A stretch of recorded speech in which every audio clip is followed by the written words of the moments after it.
admit that. But that's actually rare. That's actually the minority. They're loud, but that's the minority. In my experience, most Tea Party folks will express what provoked the Tea Party movement, what they're angry about, is the fact that the Wall Street bankers destroyed the economy and then got $1 billion or billions of dollars of tax money. Right? That's what sparked the Tea Party movement, their anger around that. Well, you know what? I'm mad about that too, aren't you? Yeah. And I don't want the Tea Party to be the only place where that political anger is expressed. Because as a progressive, I'll also say this. I am also angry about the fact that 1 in 6 American families are living in poverty in the United States. I don't hear that anger expressed at Tea Party rallies. I'm angry about the fact that 1 in 5 children in the United States of America goes to bed hungry or undernourished in the richest country the world has ever seen. And I'm angry about that. And, frankly, I'm angry about the fact that the huge transnational corporations are destroying the planet that we depend upon for life itself. And if that's not angering enough, they're creating a racist, sexist, and class-oppressive world order with the plunder. You bet I'm angry. And I want to be clear, the anger I'm describing, the anger that so many of you clearly share with me, my friends, my brothers and sisters, this is a righteous anger. And I use that word very carefully. Look, my grandfather was a Baptist preacher. I know what the word righteous means. And it is righteous anger because righteous anger is unique. See, if you just get mad because you don't get your way, that's not righteous. Righteous anger can only be provoked around anger about injustice and oppression. And frankly, if that makes you angry and all you do is stew and wallow in your anger, that's not righteous either. Because true righteous anger requires that you engage and you act to change it. That you disrupt the injustice and oppression. And saying it that way, can't we see that it was righteous anger that provoked the abolitionist movement in this country? And there's something very special about being here in the state of Pennsylvania and in Philadelphia to invoke the abolitionist movement. They were angry about a depraved institution and they acted. It was righteous anger that helped to bring those women together at Seneca Falls, New York. They were angry about an unjust, oppressive system of patriarchy, and they did something about it. Righteous anger helped fuel the abolitionist movement and the trade union movement and the civil rights movement. My friends, righteous anger is a good thing. And what's really unique about righteous anger is it's one of the few times that I am aware of that if you let your righteous anger actually into your heart, it will provoke you into action. And by engaging in the action, you will transform the anger into joy.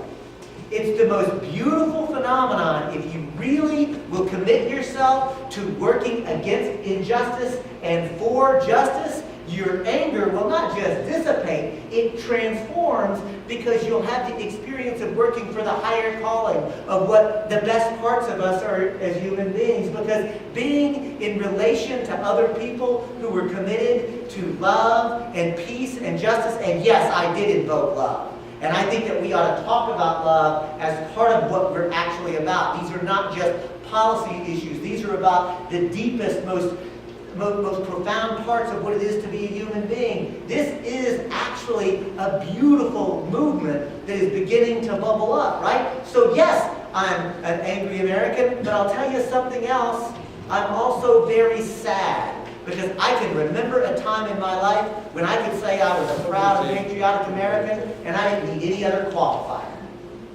And for me personally, that's when I was a little boy. When I was taught that I was from the United States of America, the land of the free and the home of the brave, but more importantly, I was taught that in the United States of America, my country, we stood for liberty and justice and equality. And I was so proud to be from that country, but then I grew up and realized I had been lied to. You know, that's a harsh way to say it. So instead, let's say I grew up and realized that I had been subjected to a creation death. And not only is that a gentler way to say it, but frankly, it's a more honest way to say it. Because you see, I actually have a name, a person, a face. I can can associate that creation myth with. And for me, that person, that name, Mrs. Armstrong. She was my 5th grade teacher. Are there any current, future, or former teachers in this crowd? Raise your hand. There always are. Let's give a round of applause for our public teachers. And I always ask for that round of applause for public teachers for 2 reasons. One, I don't think that we acknowledge and thank teachers publicly enough in this country. But secondly, I ask for that round of applause in honor of Mrs. Armstrong. See, Mrs. Armstrong didn't go to bed at night saying, "Well, I can't wait till these children come into my classroom. I'm going to fill their mind full of lies and propaganda. And they're little dogs, too." No. I love that joke. No, Mrs. Armstrong was a public teacher. And like every public teacher I've had the honor of meeting, she became a teacher because it was a calling for us. See, she felt called to help nurture children to become productive members of society. You see, Mrs. Armstrong taught that creation myth because she believed it. And it worked on me, it worked on my classmates, it worked on most of you. I'm seeing how you're reacting to me. See, that creation myth works on us because we want to believe it. We are predisposed to believe it. You see, not only do we want to live in liberty, justice, and equality, we deserve it. It's our birthright. And yes, it's true. We want and deserve liberty, justice, and equality. And yes, American children want and deserve liberty, justice, and equality. And it's not because they're American children. It's because they and we are human beings. So yes, American children want and deserve liberty, justice, and equality. And so do Iraqi children. And so to Israeli children, and Palestinian children, and Mexican children, and Senegalese children. See, the point I'm making is the thing that I was taught as American values and American exceptionalism, that's not true. Those are human values.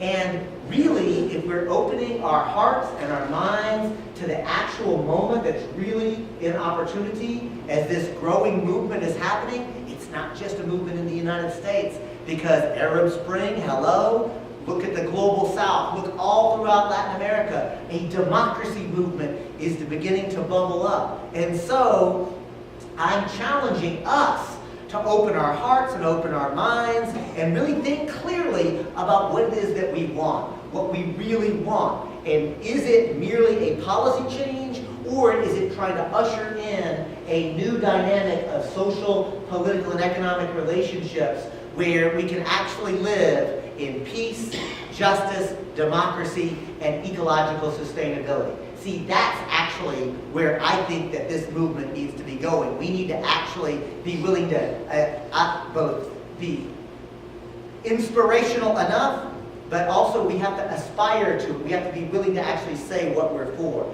And I know that what I'm saying is a big thing, and so I know that we're going to have to learn to be persuasive. I have to learn to be persuasive to you. Deeper still, you have to learn to be persuasive to people when you go out of this room and talk to other people, right? So we know that. We have to learn to be inspirational. We have to learn to actually be persuasive. And so, I'm going to now share with you something that I knew intuitively as a trial lawyer, and now scientists are proving beyond a shadow of a doubt. This is objective science, neuroscience, cutting-edge science, and that is this. If you want to be persuasive, facts don't matter so much. Y'all, the first time I heard that, I thought, this is terrible. Right? Because, frankly, I, like many of you, probably put a lot of time and energy into learning facts. And we kind of think that if you can just learn facts and then learn how to present them logically and cogently, well, everybody will see what you see. And then things will just change because you've logically presented facts. Then I had the privilege of coming across the work of a fellow named George Lakoff. I see some of you know that name. He's a cognitive scientist. And he has demonstrated, because of the organic nature of the human brain, how we process information. Not just Americans, but all human beings, how we process information. See, we don't just take in information and go through some sort of algorithms logically and come up with a conclusion. We're not computers. Humans are animals, and the way that we understand the world, the way we process information, is through stories. We understand the world through the stories that we tell each other. And the stories that are told over and over again within culture or any different society becomes the narrative. It becomes how you see the world. And then, if you want to present anybody with new facts or new information, you have to understand and present it in light of that pre-existing story. If you tell somebody new information that doesn't make sense to them within their existing narrative, it either will confuse them, it'll anger them, it won't make sense to them, and get this. If you actually challenge somebody that says, well, my story goes like this, and you say, no, it's the exact opposite. Not only will you not convince anyone, studies show that you have now driven their conviction deeper, even if they're wrong. So here's the thing, y'all. If we're going to be persuasive, we have to understand that there's a story to be told. And so, since I know that I want to be persuasive, I'm going to tell a story. I'm going to tell a story on how it came to be that these large transnational corporations are not just exercising power today. I'm going to tell a story on how it came to be that large transnational corporations are ruling us. As surely as masters once ruled slaves, as surely as kings once ruled subjects, unelected and unaccountable corporate CEOs are ruling us because they're making the decisions. Corporate CEOs are deciding what your health choices are going to be, or for many of us, what they won't be. Corporate CEOs already decided what kind of transportation options you were going to have today. Those decisions were already made. You get to choose after the fact, but the fundamental decision about how transportation infrastructure works are made by corporate CEOs. Corporate CEOs are deciding how much poison will be in the air that you're breathing and the water that we're all drinking. Corporate CEOs decided whether to take this country into war. And we, the people, are left to choose between paper or plastic at the grocery store. We get to choose between Coke and Pepsi. You know, we have a myriad of consumer choices. And that's fine and well. I mean, good that we have some consumer choices, but my friends, don't make the mistake that a consumer choice is the same thing as real political power. Real political power would be an opportunity to meaningfully participate in how our society operates, right?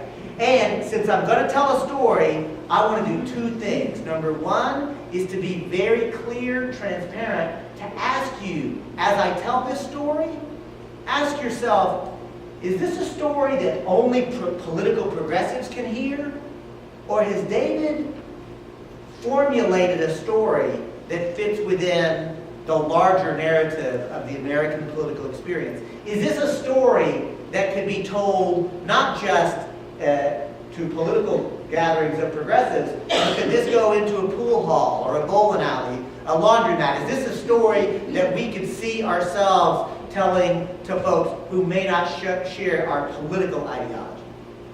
So I'm being honest and upfront to challenge you to think about that. And the second thing I want to do is to be very clear. As I tell this story, there are 4 topics that we're going to make sure that we cover in this story. The first topic is the word democracy. That word gets tossed around a lot in this country. So to make sure we've got some common agreement, I'm going to ask you, my friends, from what language does the word democracy derive? Greek. It's Greek. Good. Let's break it down. Demos means the people.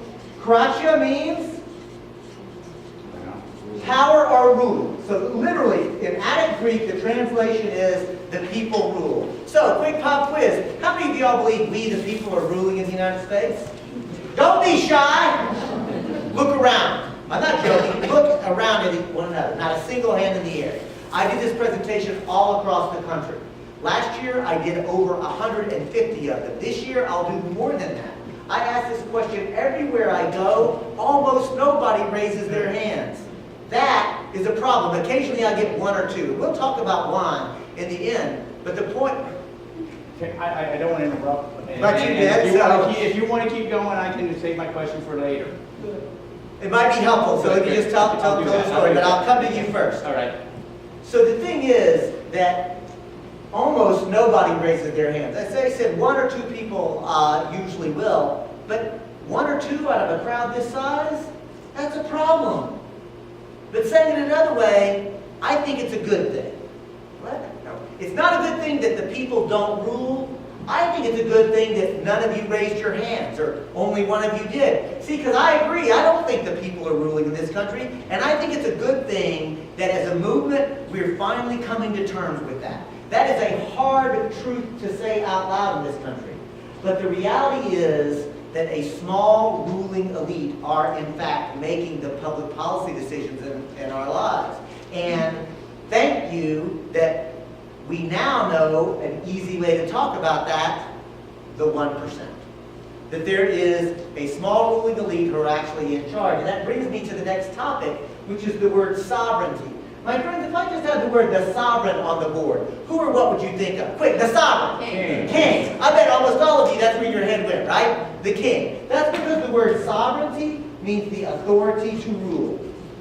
And the reason that so many of you and so many of us think about the king when we think of sovereignty is 500 years ago, the king was the sovereign. The sovereign was the king. Those words were literally synonymous. And where did the king claim his authority to rule? God. God. You don't get more legitimate. I mean, that's a big deal. To really illustrate that, we're going to do a quick little exercise together. This exercise is always a lot of fun for me. You'll see. I'll invite you here at the Philosophical Society to indulge me by closing your eyes and repeating after me. David Cobb is the king. I told y'all this was fun for me. Oh, that went well. I'll try another one. Because David is God's representative on earth. David. Let me try this last one. And anything David says, I will obey without question. Okay. Normally, y'all, this is where I would say open your eyes, but to your credit, Philadelphia, nobody's eyes are closed. Good on you. But the second thing I'll observe is you did what everybody does. As soon as you realized what I was asking you to say, you all laughed at me. Did you notice that? I mean, there was this sort of chuckling or snicking. This fellow back here in the back, he wouldn't even do it. He didn't say it. He wouldn't say the word. Am I right? You're right. You all laughed at me, and the reason you laughed is because, well, it's kind of funny. And not funny as in, oh, David has just made a very witty and droll comment. No, it wasn't that sophisticated. Ask any comedian and they'd say, yeah, David, that's absurd humor. You set them up, right? I said something so absurd that you had to laugh at it. I mean, the fact that I could tell this woman how to live her life because who my parents are, I mean, that's kind of absurd, right? Or even better, that I get to say how all of you, in fact, how all of society is going to be organized because of the divine right of kings. Of course you laugh at that. That is utterly absurd. It's preposterous. And 500 years ago, people just like you, like you, like you, like me, like you, we not only said it, but we believed it. My friends, I'm asking you to take a somber moment and really think about that. The question of sovereignty, not only who has the authority to rule, but where that comes from, what the power structure is that has validity and legitimacy, that's one of the most important questions that any group of human beings ever ask for themselves, right? And now, look, I told y'all I ran for office. For those of you who don't know, I'm a Green Party member, and I'm proud of that. But I'm equally proud to say that I work very closely with Democrats on issues where I can find common ground. I work in coalition with Democrats when I can. I also work in coalition with Republicans when I can, and Libertarians. And I'll tell y'all, when I was fighting for civil liberties, especially around the NDAA and the Patriot Act, it was frequently Republicans and Libertarians who I was standing shoulder to shoulder with. I have a history of working with them. Not only that, I work with socialists and anarchists. I work with people across the political spectrum if I can find enough common ground. And I say that not so you'll pat me on the head, but so you'll appreciate what I mean when I say in my 15 to 20 years of work for social justice and change, looking for opportunities to work in coalition with people with whom I agree at least enough to work with, in my entire life experience, I've never had the privilege or the opportunity to work in coalition with a monarchist. And 500 years ago, that's all there were. And 500 years is the blink of an eye in human history. So when people tell me, oh, you can't amend the Constitution, that's too hard. We'll never do that. I think, have you not been paying attention? Throughout all of U.S. history, throughout all of world history, profound changes have been made. And I don't just mean individual policy changes. I mean structural changes in the relationships about how society is organized. Profound changes have been made if enough people are willing to put their shoulders to it and are actually willing to do it. And because now, my friends, the text is going to get metaphysical on y'all, so get ready. Are y'all ready? Here it comes. We are all individually participating in creating our shared collective reality. Another more simpler way to say that is, if enough people think that something is true, if enough people act like it's true, It's true. it is true. We can literally make that truth. And here's the thing. If it is true that the United States of America is fundamentally racist, sexist, and class oppressive, and it is true, then maybe we ought to start thinking and acting differently. Maybe we ought to start thinking and acting differently. In fact, if it is true that the world is being destroyed, and it is true, then maybe we ought to start thinking and acting differently. Maybe we ought to start thinking and acting like we're in a crisis. You know why we ought to start thinking and acting like we're in a crisis? We're in a crisis! We really are! This is a crisis. It's an ecological crisis. It's an economic crisis. It's a social justice crisis. In fact, we have a series of crises that are cascading down around our ears right now. And we got to be clear about that. But I also, folks, I don't say this to get you freaked out. I don't say this just for melodramatic reasons, because I want to remind you, don't get upset about that crisis, because I hasten to remind you that in the Chinese language, the symbol for the concept of crisis is also the symbol for another word. Opportunity. We are blessed and cursed in this generation to be living at this time in history, because we are in a crisis, but a crisis that provides us the opportunity for a kind of transformation that I don't think many people before us could really conceive. The ability to actually provide enough food and substance and clothing and shelter for all of humanity, to create a jumping, joyous planet for everybody, is right within our grasp. If we only believe that we're capable of doing it, we can start doing it right now. And that takes me to the next topic, which is legal personhood. I want to point out, my friends, I did not write corporate personhood on the board, right? Because the concept of legal personhood literally means the ability to assert rights. And since we're talking about legal personhood, I mean the ability to assert rights under law. And saying it that way, I hope you see that this is not merely a philosophical question. That this concept of who has the ability to assert rights under law has been at the core of every social movement in this country. This is a struggle, my friends. This is not just something that just happens and is ordained from on high. The question of who has legal rights has been at the crux of every social movement in this country. This matters. And the last concept, the corporation. Since I think that is just as important, I'll ask the same question. From what language does the word corporation derive? Latin. It's from Latin, so you got it. Let's break it down. Corpus means, and now for extra credit, the suffix tion in Latin means to have or create, or the inherent quality of, really. Yeah, exactly. So, like, to have or create by. That's basically a translation from Latin. And that's because in law school, we are taught that a corporate, anybody, by the way, anybody besides me, a lawyer, that we admit it? I mean, it's a friendly crowd. All right, so I'll just assert to you and tell you that in law school, we are taught that a corporation does not actually exist. In fact, we are taught a corporation is a legal fiction. In fact, even if you weren't subjected to law school, if you've heard that, a corporation is a legal fiction, raise your hand. Look at all those hands go up. So corporation is legal fiction. Corporation is legal fiction. Legal fiction is a legal fiction. A corporation is a legal fiction. My friends, that begs the question, What does the word fiction mean? Not real. Not real, not true, made up. I was taught in law school a corporation doesn't exist in the real world, but we will pretend like this group of people and the money and material and the resources and the contractual obligations and the cultural assumptions, a very complex, rich concept. We're going to pretend like it's one thing so we can treat it a certain way under law. And remember, if enough people think that something is true, if enough people act like it's true, poof, a corporation comes into being because we make it exist. It's a construct.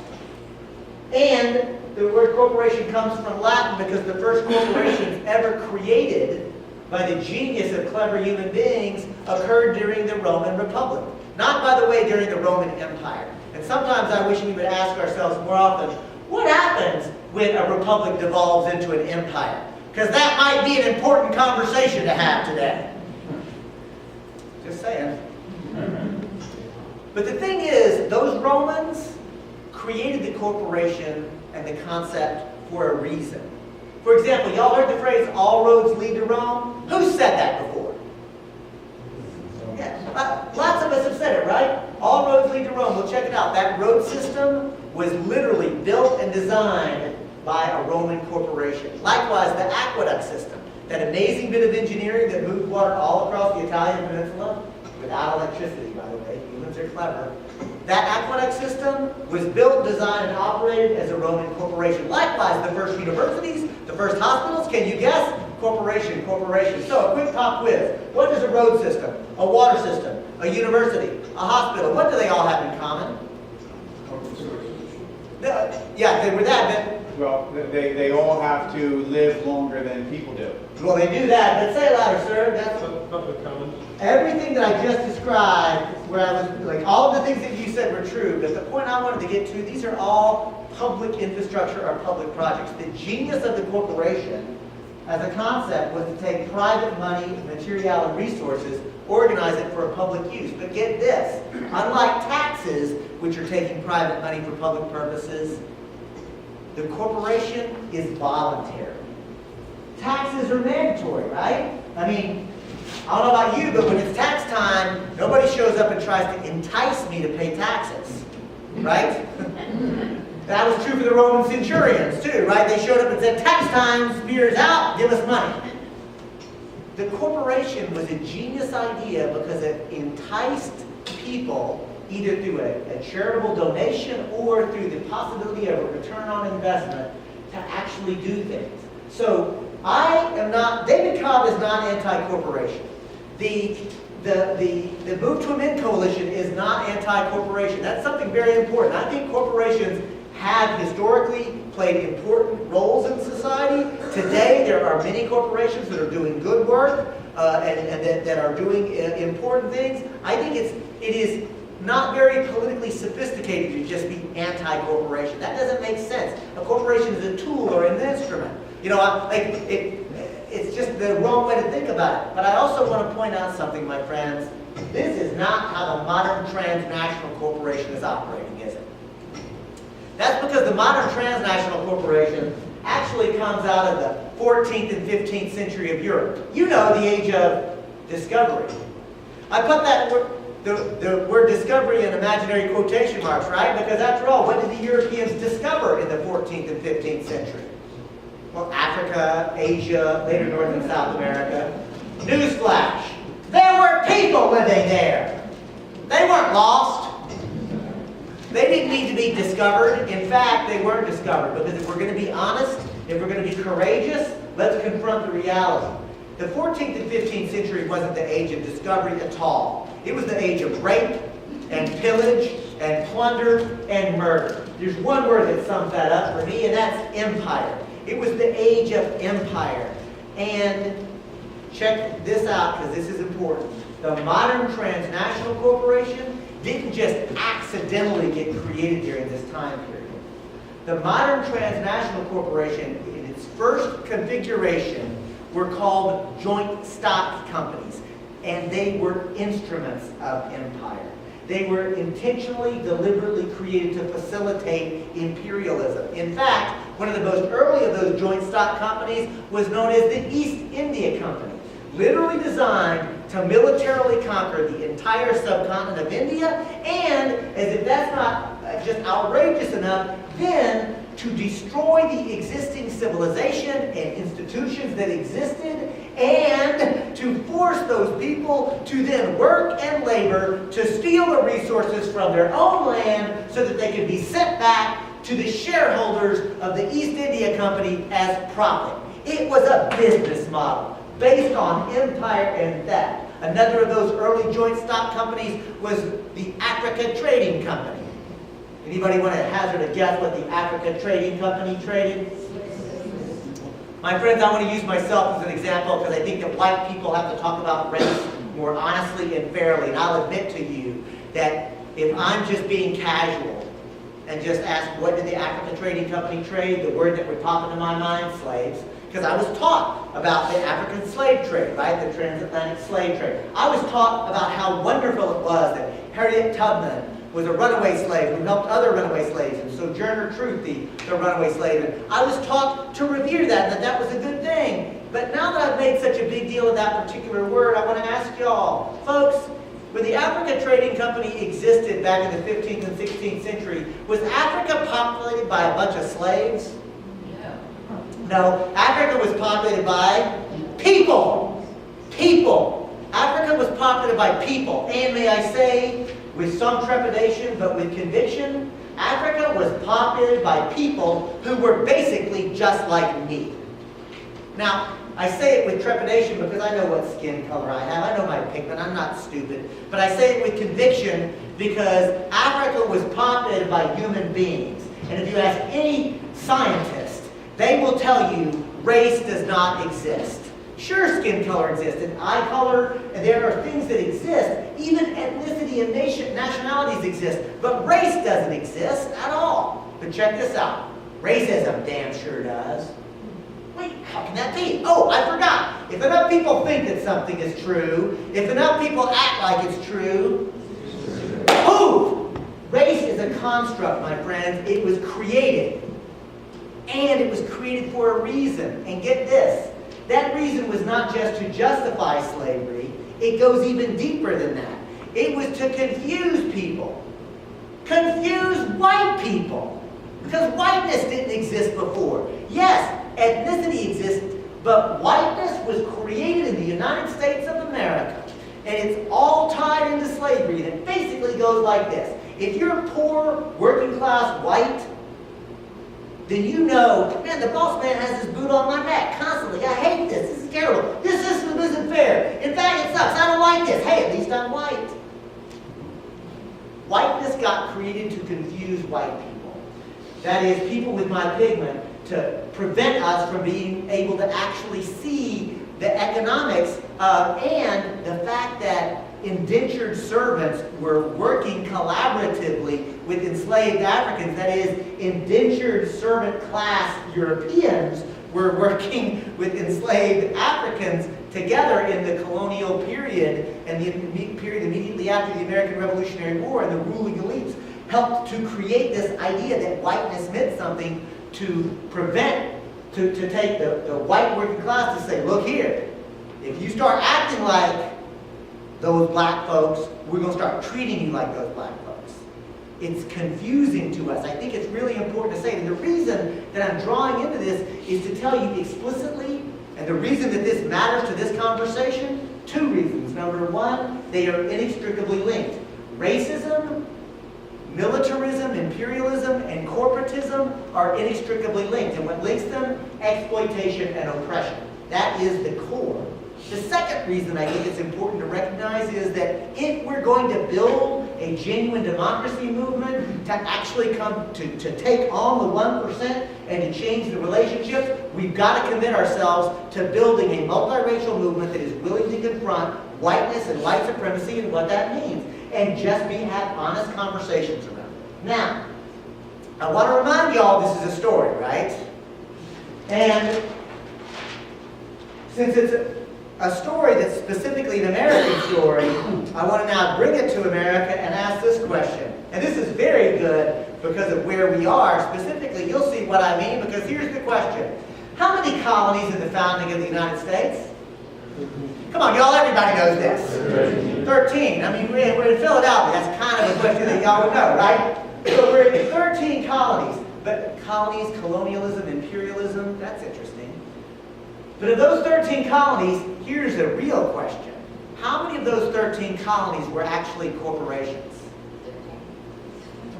It was a trick question, but you saw it. Bump it. That's what the kids do. Bump it. They were all corporations.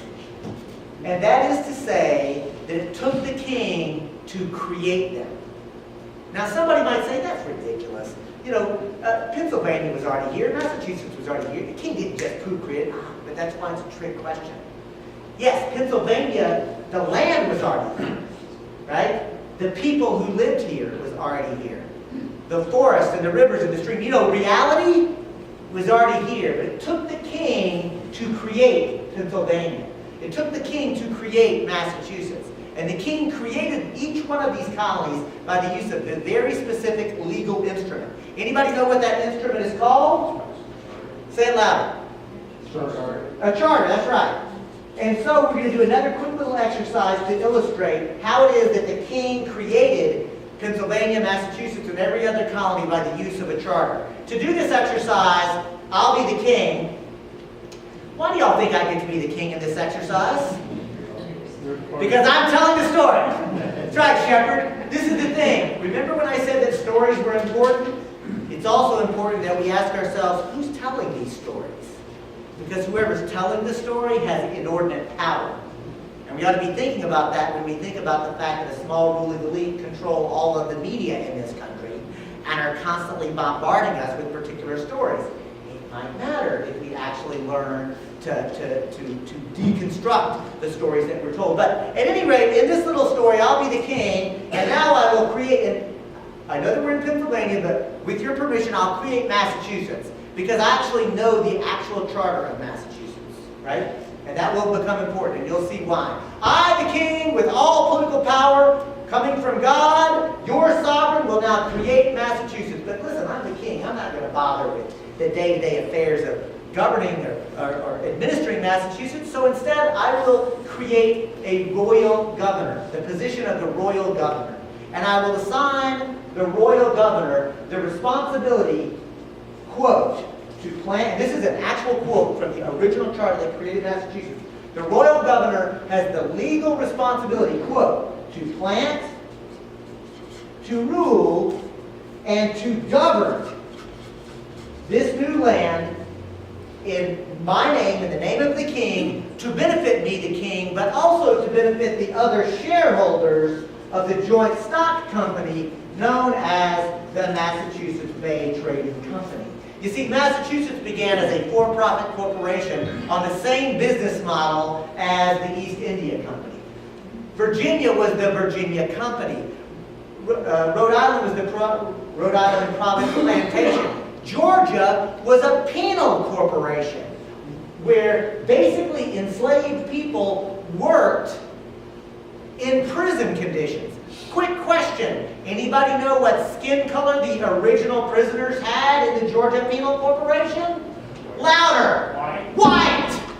You see how whiteness was used to create and confuse people? I'm telling y'all, man, there is something really unique about this experience, but I do want to point out that everyone, now Pennsylvania did not begin as a for-profit corporation because it was one of the land grants to William Penn. Some of y'all may know that, but it still was created by a charter where the king, a legal instrument. So that's a very important thing. And today, my friends, we would not talk about a royal governor of a joint stock company. Instead, what word would we describe that royal governor? Louder. CEO, a chief executive officer. The point I'm making is it's the same model. And so, it's really worth pointing out that the American revolutionaries were not calling for a more socially responsible king or more socially responsible CEOs.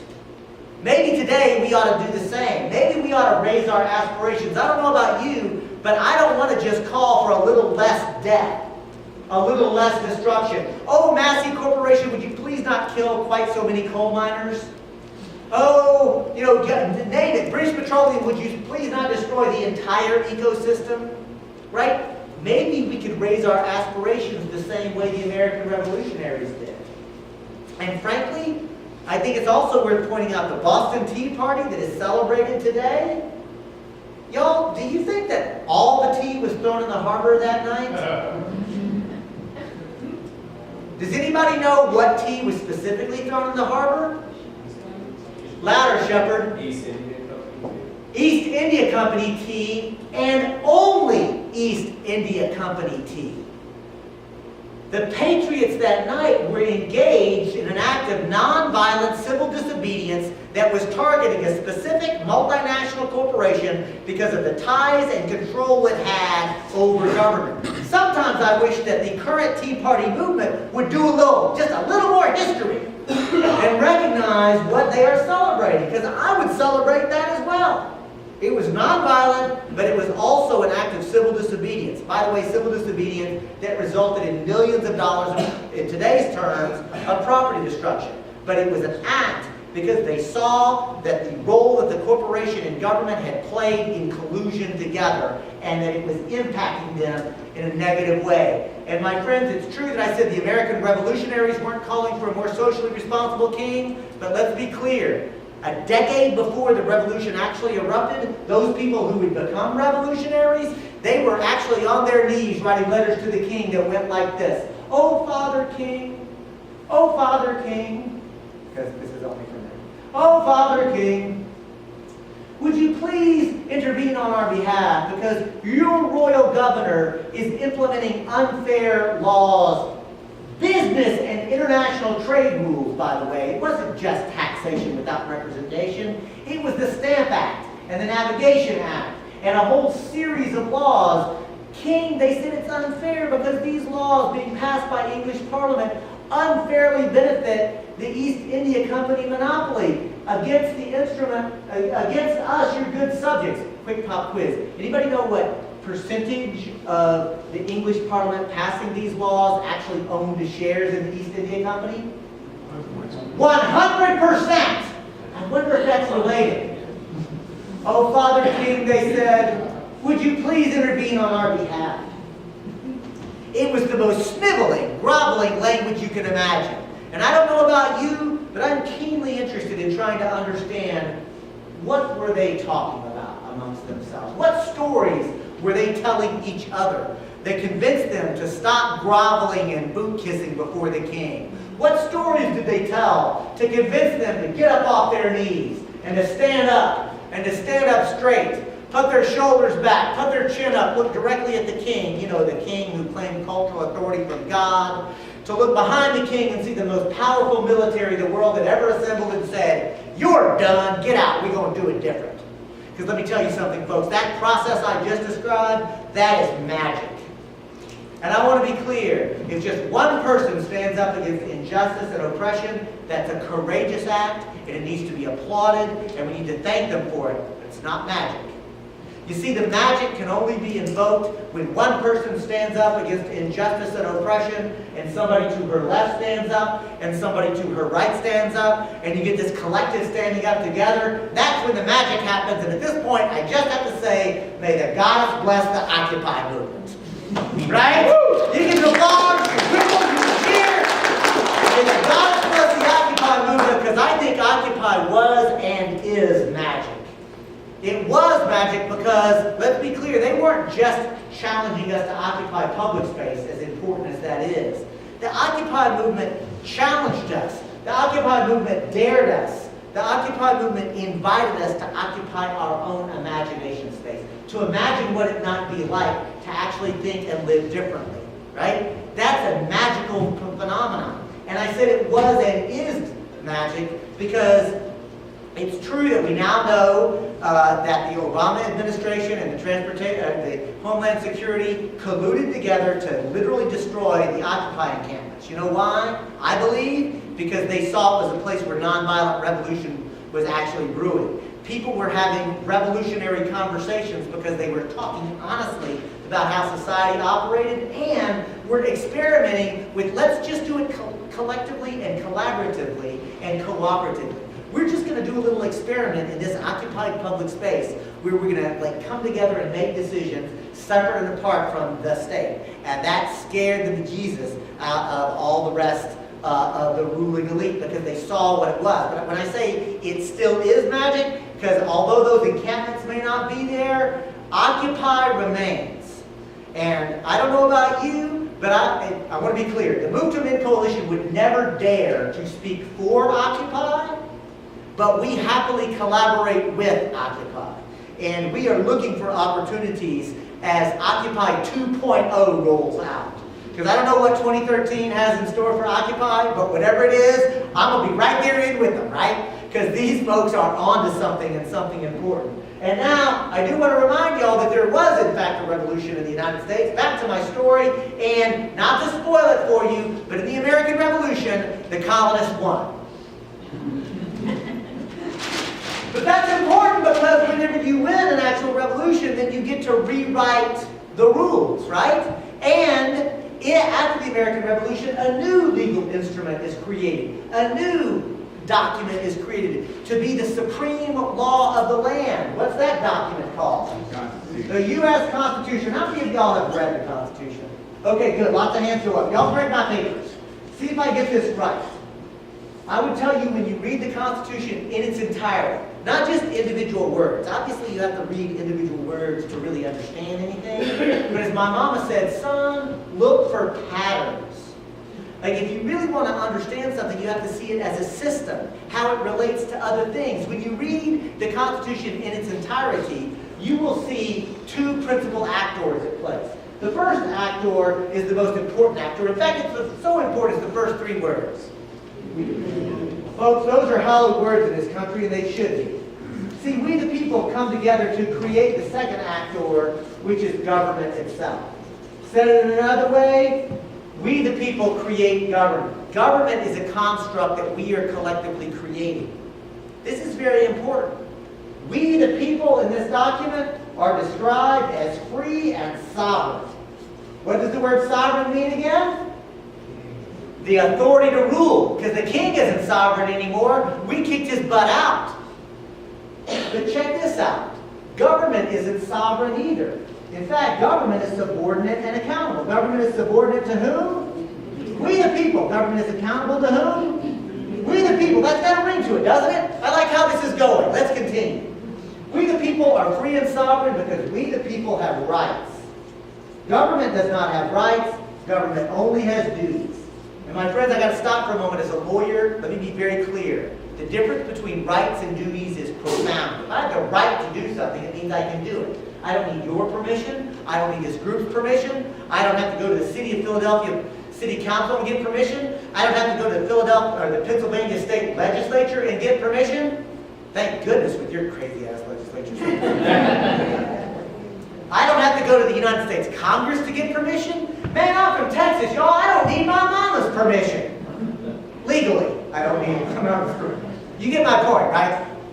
The thing is, if you have the right to do something, it means you can just do it. And even further, if I have the right to do something, and any government, local, state, or even federal government, that tries to interfere with my ability to exercise my sovereign rights, then government is wrong, not me. And I ought to be able to go into court and overturn any law that violates my rights.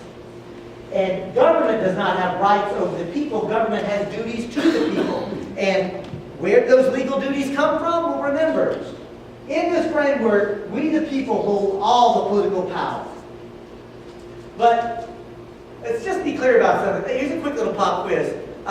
What is the population, more or less, of Philadelphia, Pennsylvania? The city of Philadelphia. 2 million, more or less? Let's just say 2 million. You said it was in conviction, so we'll take 2 million. So I will celebrate the fact that 2 million folks have all the political power and hold all the power in Philadelphia. But I'll tell you this, I don't want to go to a meeting of 2 million people where we decide, hey, where should the stop signs go? And Shepard, I like political meetings.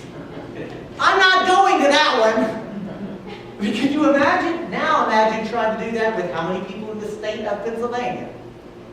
11 million.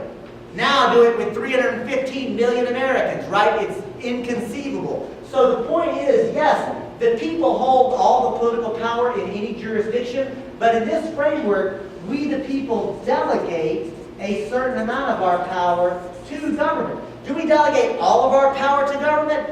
Oh no, we only delegate enough power for government to perform the duties that we the people have told them to do. That's all the power that they get. In fact, that, my friends, is at the very core of a doctrine known as limited government.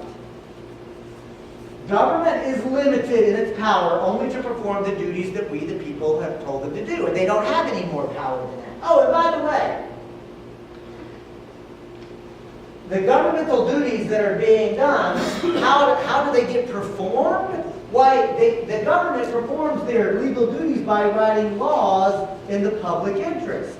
And look, there's going to be disagreement and debate on what those public laws are going to be, and that's as it should be, right? But I got to tell y'all, folks, I feel a little young to play the I remember when game. But I remember when you could have a fierce political debate and disagreement with somebody and still be civil and cordial. I mean, I remember my daddy having what to me as a little boy seemed like a knockdown, drag-out fight with Mr. Barry, our neighbor. And as a little boy, oh my God, what's happening? Daddy and Mr. Barry, they're fighting like nobody. Oh no! And at the end of it, Daddy said, Barry, you're not. I disagree with you, but I'll see you at the game. And he shook his hand. And at the time, I was like, how can that? They were so mad. And then at the end of it, but now, as an adult, I realized because my daddy valued his relationship with his neighbor sufficiently that even though he had a fierce political disagreement with them, he was going to find enough common ground, enough humanity with his neighbor to still be able to shake hands, to smile, and say, but we'll still do stuff together as neighbors because I respect you, even though I disagree with you so much that I have to yell at you. That is a very powerful thing, and I think that we've lost something in this country by forgetting. Now, I hope you realize, I'm not saying lose your passion. I hope you can tell by now I've got some passion for my politics. But I think that we can exercise our passion without demonizing people with whom we don't agree. Right? I think that's very important to reconnect with the ability to both be passionate but also respectful to people with whom we disagree. That's a really important thing. And so I may have disagreements with some people in this room about issues, around policy, around strategy, but I promise you this, I'll be respectful to you. And will ask that you do the same with me. So, here's the thing, my friends. The one thing that we have to remember, though, that even as those, whether I agree or disagree with any public law being written, the one thing that no public law can ever do is to violate the private rights that I have as a citizen. And oh my gosh, hold on one moment. Mrs. Armstrong might have been right after all. Because let's do this. Now that I've taken the time to lay this all out, watch this. In 90 seconds, now that we've had a little framing conversation, in 90 seconds I'm going to describe to you how our U.S. constitutional Republican form of government is supposed to work. Watch this. I'll time myself. In the U.S. Constitution, we the people are free and sovereign. We hold all the political power. But we delegate a certain amount of our power to government. Government which will always be subordinate and accountable to we the people. And we will charge government with the duty to write laws. Laws at the local, state, or federal level at the public interest. But the one thing that no public law can ever do is to violate the private rights of the free and sovereign people who live in that jurisdiction. Ta-da! I mean, isn't that brilliant? And I don't just mean my little 90 seconds. Isn't this a brilliant idea? Isn't this beautiful? Because think about it. It says that you have civil rights and personal liberty that cannot be violated. But it's not just hyper-individualism. We have a Republican form of government where we come together in a public communitarian way to make decisions. But the one thing that the majority can never do is to violate your individual private rights. This is genius. This is beautiful. We should try that in this country. This would work. And I'm not even joking. This is beautiful. It is so beautiful. And I'm also not, I know, right? This is beautiful. And I'm also not joking that we've never tried it. Because before I go 1 second further waxing poetic about the brilliance of the U.S. Constitution, I got to call a timeout to ask in what year is this document either drafted in secret convention or does it get ratified? That's the ratification year, if you know it. 87. Nicely done. 1787 was the Constitutional Convention, but the other date I heard, 1789, because it took 2 years to ratify it. The U.S. Constitution goes into effect in 1789. The reason I want that date on the board is because that's when it actually creates the United States of America, replacing the Articles of Confederation. So in 1789, this beautiful document with all these wonderful ideals, now here's the question. Who gets to be a legal person? Remember what legal personhood means. Who gets to be a legal person in 1789? What are their characteristics? White men. All white men? Property owners. Only rich white men. And, by the way, you had to be in the right religion if that matters to you. So, another really interesting way to say it is to ask this question. You know what percentage of the adult human beings living in 1789 actually could claim to be a legal person? 20% is what I usually get, but interestingly the answer is 5%. Isn't that crazy? And yet it's true. Another way to say it is, as beautiful as this document is, and it is beautiful, but in its implementation, it's a founding violence against the indigenous people who were already here and were subject to intentional deliberate genocide. It's a founding violence against those Africans who were brought at the barrel of a gun and forced to build this country with slave labor. It's a founding violence against women. It's not just that women couldn't vote. Women couldn't even own property. Women were property by any reasonable understanding of that word. In fact, it's also a founding violence against the white men who were of the working class variety, because most of them were either indentured servants or, at best, second-class citizens. So, another way to think about this is, as beautiful as this is, Howard Zinn said, and may the goddess rest his soul, Howard Zinn said, probably the easiest way to understand the whole arc of U.S. history is as a series of struggles by actual human beings to be defined as persons with rights under our Constitution. That sentence is so powerful and sums up so much, I'm going to say it again. Probably the easiest way to understand the whole history of the United States is as a series of struggles by actual living, breathing human beings to be defined as persons with rights under our Constitution. So some folks might say, all right, Cobb, you got a scathing indictment of imperialism 500 years ago. But hey, man, we got rid of slavery. Women can vote. It's all good now. To which I say, au contraire, mon frere. It's not all good now. And a big part of the reason it ain't all good now is because of the operation of the most dominant institution on planet Earth today, the most dominant institution in the United States, the most dominant institution in our politics, in our media, in our very culture. That institution is the transnational corporation.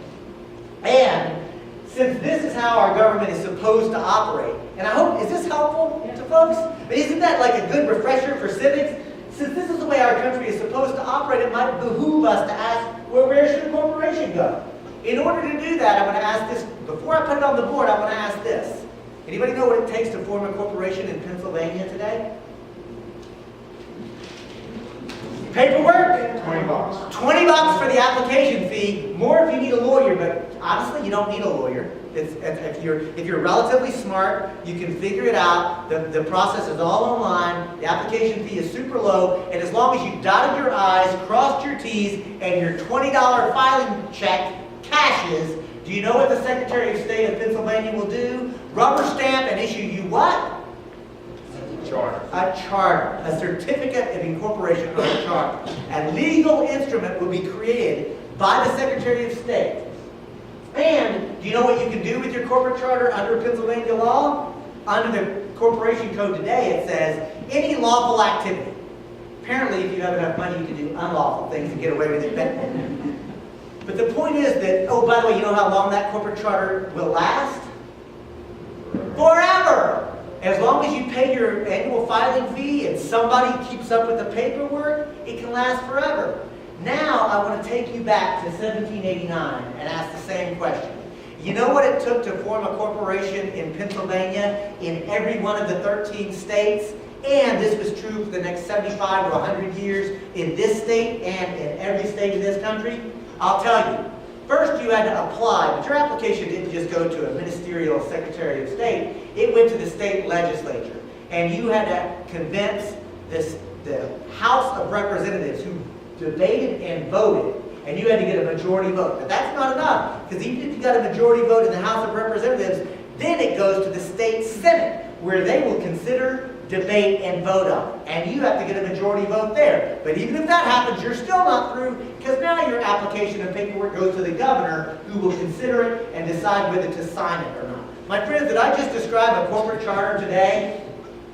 Of course not. What did I just describe? Legislation, a law. The point I'm making is there was a time in our country, our politics, that the privilege, not the right, the privilege of getting limited liability incorporation was considered such a privilege that it had to be considered politically at that level.